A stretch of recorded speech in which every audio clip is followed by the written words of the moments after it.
Hoy le voy a presentar la primera parte de 8 de una investigación extraordinaria realizada por la Comisión Ciudadana de los Derechos Humanos de los Estados Unidos.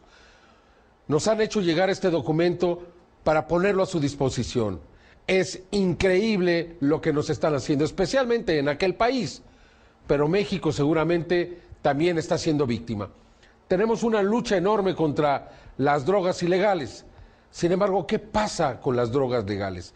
Aquellas que usted puede comprar en una farmacia, aquellas que le recetan algunos que no tienen escrúpulos. ¿No me creen nuevamente? Vea usted esta investigación y le sugiero algo, grábela cada semana y durante las 8 próximas semanas, porque usted tendrá en sus manos un testimonio histórico y algo que debe de usted mostrar a todos sus amigos. Adelante. Hace más de 40 años, importantes psiquiatras se reunieron en Puerto Rico para planificar su ideal del futuro. We see a developing potential for nearly a total control of human emotional status, mental functioning, and will to act. Su plan, crear para el año 2000 una gama de fármacos psiquiátricos que regulara cada aspecto del comportamiento humano.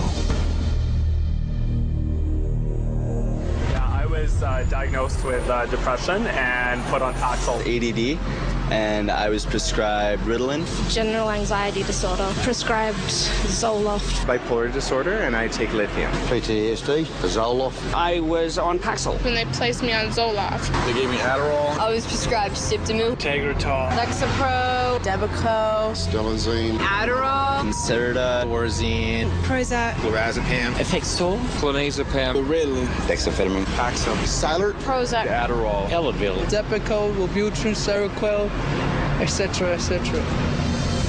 100 millones de personas en todo el mundo toman fármacos psiquiátricos. ¿Cómo ocurrió esto? Los psiquiatras los convencieron de que estaban enfermos. They want you to think you're diseased from birth, and that all those experiences of life, childhood and adolescence and teenage years and adulthood and being a senior citizen, that these are all various stages of disease. Because let's face it, we've all been depressed at one time. We've all been anxious at one time. These are normal emotions that we feel. Every emotional and spiritual problem is reduced to a label. And of course, all of those diseases require pharmaceutical treatments. This is big, big business. Aunque consiguen un ingreso sustancial, afirmando que son profesionales de la medicina, los psiquiatras confiesan libremente que su profesión está desprovista de ciencia. You don't really have any specific blood tests or other tests that are definitive for any mental illness whatsoever. It would be neat if it would become much more scientific. Well, if you go to my office and you tell me that you're depressed, there's nothing, no blood sample or whatever, no tests. There are not current available tests to verify your diagnosis. I don't use any tests. You do not have a test to say, well, this is this disorder and this is the best medication for this disorder. For many years we thought we had the tests nailed down, but it turned out that they weren't of any value. If you don't know what's causing the symptoms, then to give somebody something to alleviate the symptoms is close to impossible. By the time a drug's approved and it hits the general population, we don't know even 50% of the side effects that are involved with that drug. And these pills cause heart attacks and liver problems and immune system problems and lots of other medical problems. So you're playing with fire. Cada día, los fármacos psicotrópicos causan reacciones adversas graves.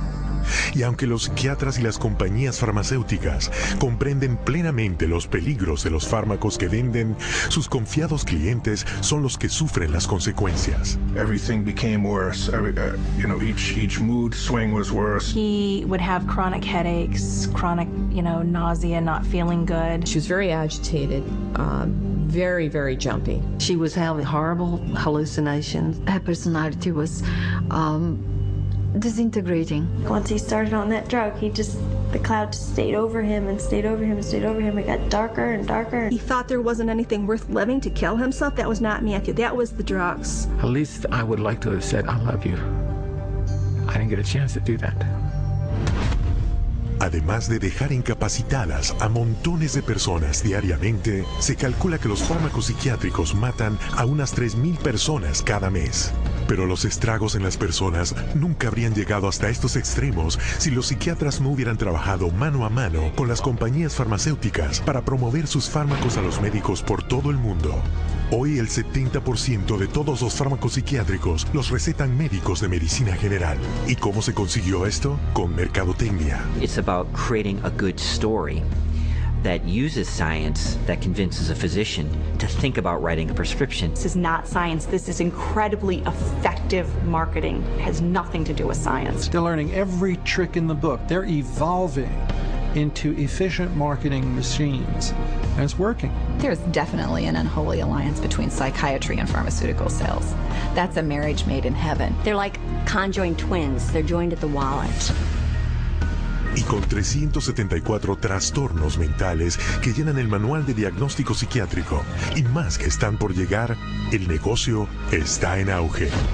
Las compañías farmacéuticas han expandido su lista de fármacos psicotrópicos de 44 en 1966 a 174 hoy en día. Los 5 fármacos psicotrópicos más vendidos en conjunto dan más dinero que el Producto Nacional Bruto de cada uno de más de la mitad de los países de la Tierra.